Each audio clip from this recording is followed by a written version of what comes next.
I get this question all the time. Devin, what's the safest way to experiment with a new video style without breaking your existing YouTube workflow? The short answer is treat it like a controlled experiment, not a channel reinvention. Here's the framework I'd use. First, change one variable only, not the hook, edit style, topic, title, strategy, and thumbnail approach all at once.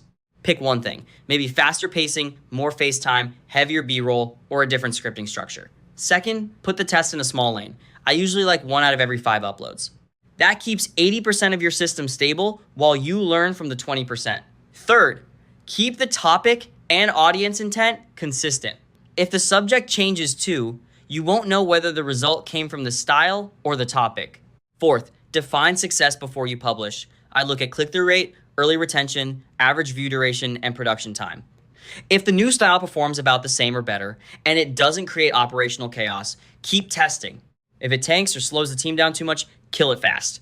And fifth, run the test as a 3-video block, not a 1-video emotional reaction. 1 upload is noise, 3 gives you a pattern. If you're using Satura, this is where it helps. Clone your existing workflow, label it as a style test lane, and keep approvals separate so the main pipeline never stops.